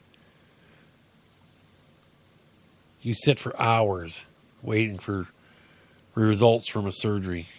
I mean, it just, and it's nothing. It's not like they weren't trying or were causing problems. It's so frustrating.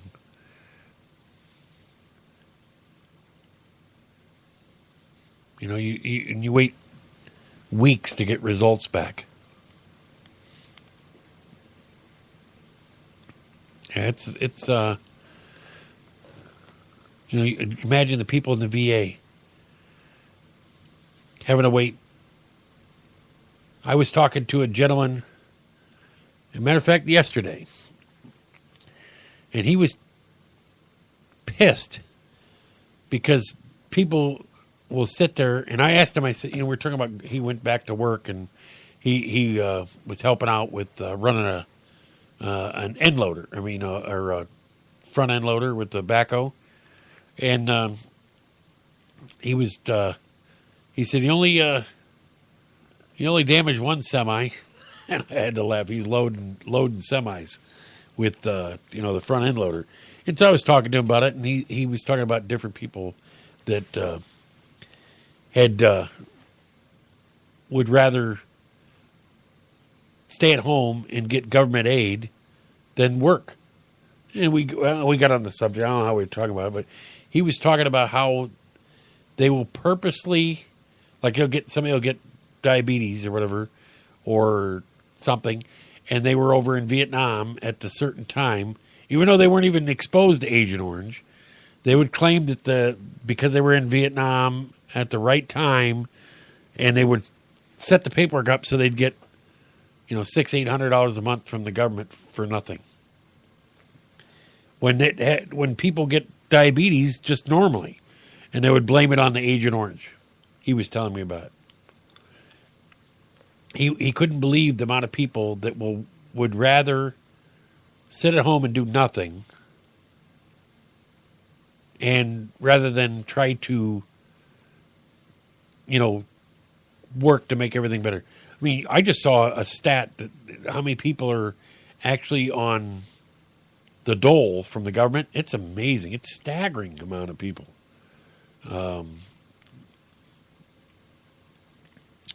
We don't have the baby boomers like you think. They're all starting to retire now. What do you think is going to happen to Social Security? You got all these baby boomers starting to retire. Well, there's no amount of baby boomers coming again, to pay for them for the retirement, the Social Security. I don't know what's going to happen to it. I didn't think it. I always thought it was a bluff that they were trying to say when I was a kid. Oh, it's not going to be there when you get older. Well, why the hell am I paying into it then?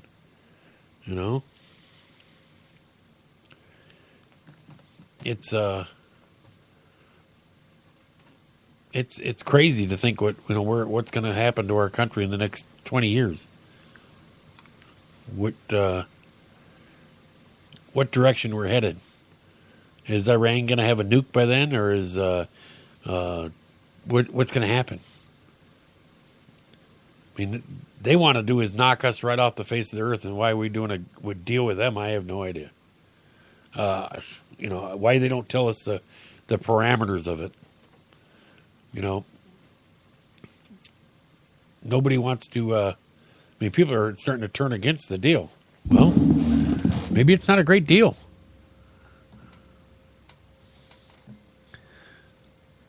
It's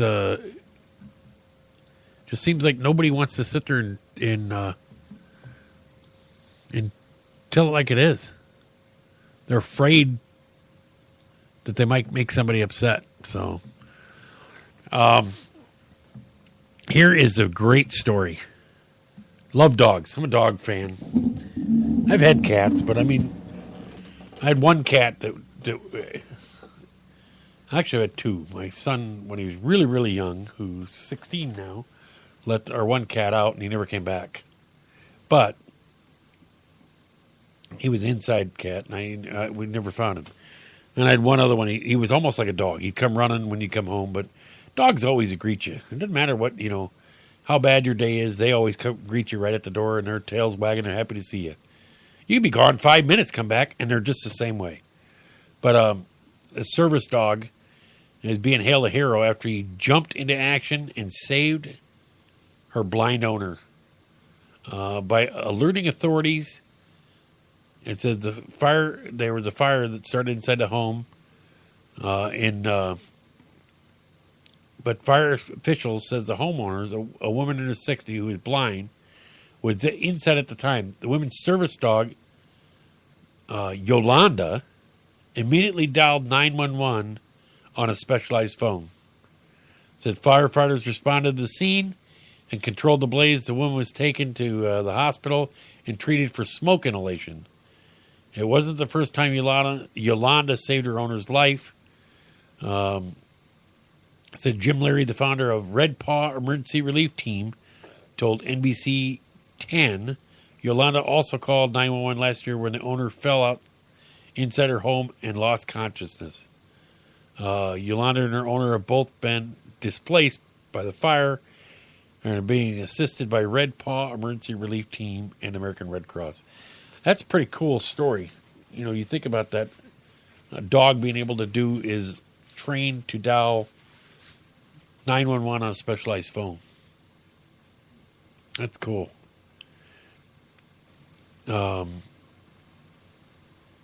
You see injuries like that happen, you know, for people in the house, and there's nobody there to help take care of them. And some people will die from that. You never know. And that's cool to see that, you know, a fire like that and the dog helps out. It's amazing what they can train dogs to do. It's kind of like in, Evan Almighty, when you get to train the dog to crap on the toilet and read the paper. No, let's see here. Here's another story. I had to laugh at this one. You know, you get ready to retire, and you work for a city or wherever you work. Well, this happened in Yakima, Washington. Officials in Washington State want a former city employee to pay back nearly $800 in taxpayer money she spent on cupcakes for her own office farewell party. And so the Yakima Herald-Republic reports that when former Yakima Human Resource Director Cheryl Ann Mattia resigned in December, she ordered $757.40 worth of gourmet cupcakes from a local cafe. City manager Tony O'Rourke says the spending was a gross misuse of taxpayer money. Mattia says the cost of the cupcakes stemmed from misunderstanding between her and a staff member when the order was placed. But she says it was legitimate expense. O'Rourke says the city could take Mattia to small claims court to recoup the money.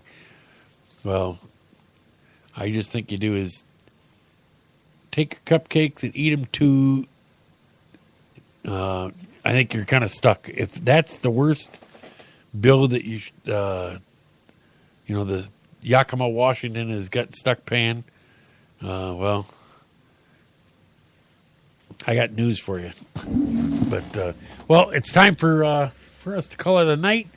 Once again, thanks for tuning in to Straight Talk. We're going to do is see if we can get... I'm working this weekend to see if I can get Claire Peterson, the John Deere Classic Tournament Director, on. Maybe this coming Monday. We can talk about the JDC with the tournament change of dates.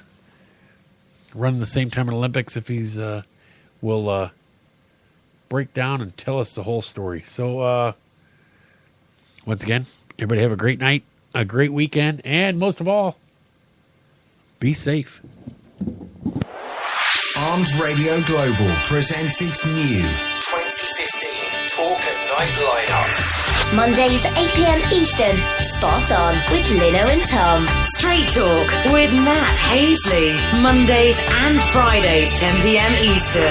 On Tuesdays, Talk Sign with Val 8 p.m. Eastern, followed by High Five at 10 p.m. Eastern with Johnny and Mikey.